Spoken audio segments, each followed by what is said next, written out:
Greetings, Dons. This is Mr. Schneider of the Arroyo High School Library with the first of 3 YouTube videos on information literacy for students in research.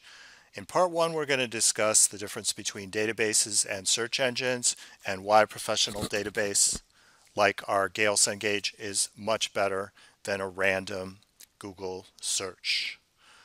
The internet does put a lot of ideas at our fingertips, but that it's very important that we not cut corners and we do things the right way. If you search smarter, not harder, you will learn more, easier, and not get tricked with side alleys and things that don't help you. So first of all, let's look at the difference between a search engine like Google and a curated database. Googling it is very, very convenient, but some problems with Google are that it's an internet aggregator. Aggregate is just a fancy way to say that it gathers up or aggregates all the information that's on the World Wide Web, and it uses its own commercial algorithms, which include the frequency with which a website is looked at, which is popularity in other words, as well as specific search term variables that it uses and data gathering on you.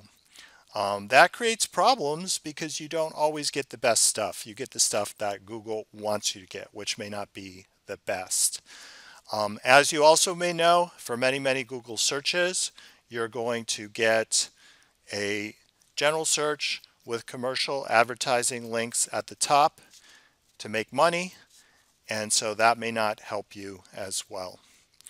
A professional database is a better choice because it gives you 4 things that information professionals like librarians or professional scientific researchers want, which is something called information literacy.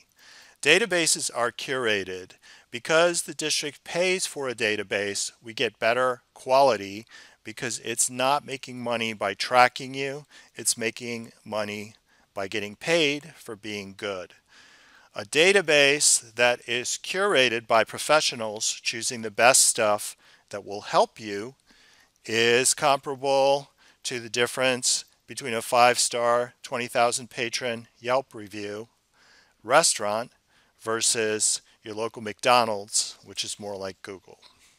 Okay, so the 4 basic standards of information literacy can be remembered with a mnemonic device or saying based on ABCD, which is to say that those 4 standards are: A is authority, B is bias, C is content, and D is date.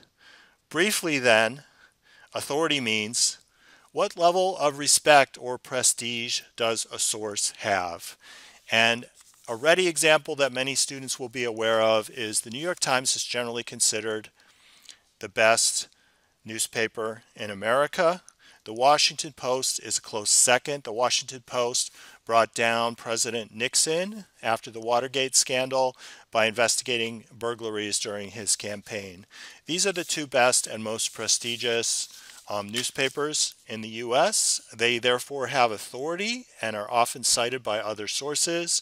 The San Francisco Chronicle is pretty good. The Bay Area Times less so. But the first thing you should look at in any source is authority. Do other similar sources respect it? B is bias. Bias is just a fancy way of saying either our point of view, which is the positive way to say it, or our prejudices, which is the negative way of saying it. Everybody has a point of view, and there's nothing wrong with that, but you need to be sure that if you are preparing for a debate, you look at both sides of the argument, and you also need to be sure that you read both sides and that your own biases don't prevent you from doing a good job. A curated source, like a database, will not give you just one side of the argument like a political website might, and therefore you're going to get less biased sources, and when it is biased, you will see that it is opinion, and you'll know that. C, content, is one of the easiest but most important things in the ABCD of information literacy. Content just means, does it match what you want? And Google's going to give you a lot of that commercial stuff. Like we already said, it's going to give you ads for pet food. If you are researching dogs versus a curated database will give you the things you want. It will give you things on dogs biology or breeding dogs or things that will really help you. So another reason to go with our Gale Cengage databases instead of Google is you get better content. Last is date. Our source is up to date. Date is the one respect in which Google is every bit as good as our Gale databases.